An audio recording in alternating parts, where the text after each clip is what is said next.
नमस्कार, मी कीर्ती गायकवाड। स्वागत आहे आपलं आय न्यूज 28 मध्ये। चला तर मग जाणून घेऊयात महाराष्ट्रातल्या ताज्या घडामोडी।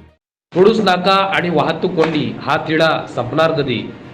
कुडूस नाक्यावरील अवैध अतिक्रमण व वाहतूक कोंडी हा चर्चेचा विषय ठरला असून मागील 3 दिवसांपूर्वी मोठं आंदोलनही झालं।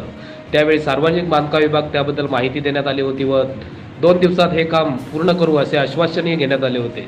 त्यानंतर कोणतीच कारवाई किंवा उपाययोजना करण्यात आली नाही। त्यामुळे काल एका निष्पाप महिलेला आपला जीव गमवावा लागला। त्यानंतर आज वाहतूक पोलिसांनी दुचाकी व 4 चाकी वाहनांवर वाहतूक परवाना, हेल्मेट व 3 शीट बसवणे अशा 20 वाहन चालकांवर दंडात्मक कारवाई करण्यात आली। तसेच वाहतूक सेना व स्वाभिमान संघटना यांनी नाक्यावर असणाऱ्या अवैध पार्किंग, हातगाडे यांच्यावर कारवाई करण्यासंदर्भात संबंधित अधिकाऱ्यांना निवेदन देण्यात आले आहे।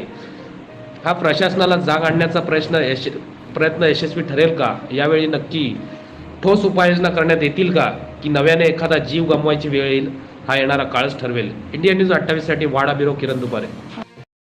सदर ही जी ट्रॉफिक होते ही कशामुळे होते? साईडला असणारे 2 व्हीलर वाले, भाजी मार्केटच्या गाड्या, लोड गाडी लावलेल्या असतात ते, आणि ट्रॉफिक जे पोलीस आहेत, पोलीस प्रशासन आहे, भरपूर साथ देतात, पण काय नागरिक त्यांना साथ देत नाही। दुसरीकडे राहिलेला प्रश्न असा आहे का काल जो अपघात झाला हा फार दुर्दैवी घटना आहे आणि माझ्या मागण्या आहेत का आज शाळेतले मुलं, कॉलेज आहे आपल्याकडे, नॅशनल आहे, इंग्लिश स्कूल आहे, त्यामुळे जर रस्ता क्रॉस करतात अक्षरशः त्यांना एवढा धोका होतो का विचारू नका।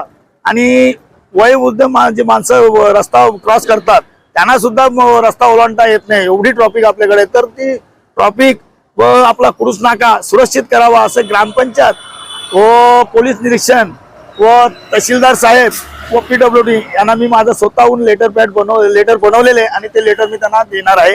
झाल्याचं समजलं आणि त्या अपघातात एका महिलेचा जागेवरच मृत्यू झाला। खरं तर आम्ही वारंवार आंदोलन यासाठीच करत असतो की इथं लोकांचे जे प्रश्न आहेत ते सुटले पाहिजेत। आम्ही कुडूस नाक्यावर जो रस्ता रोको केला त्याच दिवशी रस्ता रोको संपल्यानंतर संबंधित वाडा पोलीस स्टेशनचे पोलीस अधिकारी, माननीय नायब तहसीलदार साहेब व बांधकाम विभागाचे अधिकारी यांना सोबत घेऊन आम्ही सगळ्या अतिक्रमणाच्या बाबतीत त्यांना सूचना केल्या का हे अतिक्रमण आपण तात्काळ हटवलं पाहिजे, इथं अपघात होण्याच्या दाट शक्यता आहेत। या सूचना देऊन सुद्धा आज अतिक्रमण ते हटलं नाही म्हणजे प्रशासन किती गेंड्याच्या कातडीचं या आपल्याला कालच्या अपघातातून दिसून आलं। म्हणून आम्ही सर्व स्वाभिमान संघटना व इतर सर्व शिवसेना महायुतीचे सर्व पदाधिकाऱ्यांना घेऊन आज आम्ही पोलीस स्टेशनला तात्काळ निवेदन दिलंय का संबंधित जिजाऊ कंस्ट्रक्शन कंपनी आहे त्याला जबाबदार कुडूस ग्रामपंचायत आहे आणि हे PWDचे अधिकारी यांच्यावर खरं तर सदोष मनुष्यवादाचा गुन्हा दाखल झाला पाहिजे। कारण वारंवार या रस्त्यावर अनेक अपघात होतात आणि आपले जवळचे लोक मृत्यू होतात। जर चालत जातानाही अपघात, मी माझ्या भाषणातही उल्लेख केला होता का आम्हाला कदाचित एखादा ठेकेदाराने हेलिकॉप्टर घेऊन दिली तर आम्हाला हवेने तरी वरून आकाशातून तरी प्रवास करता येईल। कारण रस्त्यात चालताना सुद्धा जर अपघात होत असतील तर याच्यापेक्षा आमच्यासाठी दुर्दैवाची गोष्ट कुठली नसावी।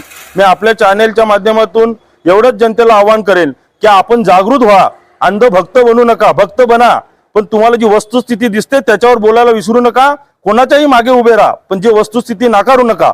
आम्ही जर बोलत होतो ना आज अपघात झाल्यामुळे याला जबाबदार कोण? खरं तर यांच्या सोबत हे भक्तांना सुद्धा आरोपी करायला पाहिजे।